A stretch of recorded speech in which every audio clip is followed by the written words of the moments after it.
దాంపత్య జీవితం అంటే ఒకరి మధ్య ఒకరికి అడమడికలు లేకోకుండా ఒకరి కష్టంలో ఒకరు పాలు పంచుకుంటూ ఒకరి బాధను ఒకరు అర్థం చేసుకుంటూ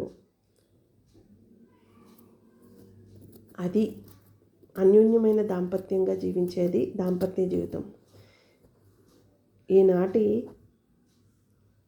చుట్టూ ఉన్న సమాజంలాగా కోరికలతో శరీరాలు కలవడం, ఎదుటివారి స్వభావాన్ని అర్థం చేసుకోలేక అవగాహన లేకుండా మనసుని విరక్తిగా చూసి చికాకు పెంచుకొని అసహించుకుంటూ కలిసే విధానం దాంపత్య జీవితం అవ్వదు.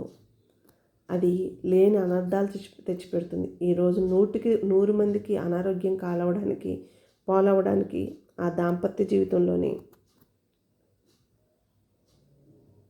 దాంపత్య జీవితం అంటే అవగాహన లేదు, శారీరక బంధాల పట్ల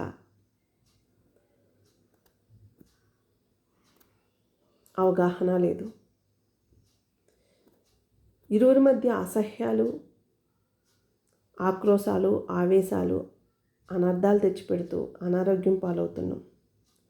శారీరక కోరికతో ఈనాడు సినీ రంగాన్ని లేదా చుట్టూ ఉన్న సమాజాన్ని చూసి కలిసినా సరే అవి ఇద్దరు మనసులు కలిస్తే అది ఆనందాన్ని, ఆరోగ్యాన్ని ఇస్తుంది. ఈరోజు ఎందుకు ఆనందంగా, ఆరోగ్యంగా లేరు మగవాడు కానీ ఆడది కానీ? మనం మూలాధారం సృష్టికి మూలం. అది తేజోమయ శరీరంలాగా మారాలి తప్ప రోగమయ శరీరంలాగా రొప్పుతూ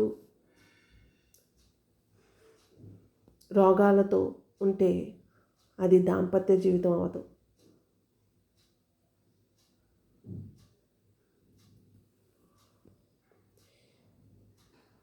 ఈనాడు 100 మంది గర్భసంచి దోషాలతోటి బీపీ, షుగర్, క్యాన్సర్ అలా అనేక రుగ్మతలతో బాధపడటానికి కారణం దాంపత్య జీవితంలో అవగాహన లేదు, శారీరక సంబంధాలలో ప్రేమ, ఔదార్యము లేదు.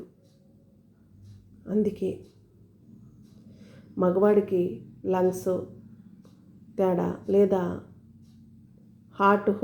హార్ట్కి పైప్స్ బంద్ అయిపోవడం, ఆడదానికి గర్భసంచి దోషాలు. ఆనాటి దేవీ దేవతలందరూ ఆనంద ఆరోగ్యాలతో కోరికలే జీవితంగా బతకలేదు, కామమే జీవితంగా బతకలేదు. ఒకరినొకరిని అర్థం చేసుకుంటూ అవగాహన చేసుకుంటూ ఒకరు అడుగుజాడల్లో ఒకరు జీవించారు. కాబట్టి ఆనాడు వారు 3000 సంవత్సరాలు, 1500 సంవత్సరాలు అలా జీవిస్తూ వచ్చారు. కానీ మనం ఈరోజు పెళ్ళైన 3వ సంవత్సరంలోనే అన్నీ మూసుకుపోతున్నాయి, అనారోగ్యం పాలవుతున్నాం. కారణం ఏంటి? జీవితం అంటే బయట ఉంది తప్ప ఒకరినొకరు అర్థం చేసుకునేది లేదు కాబట్టి.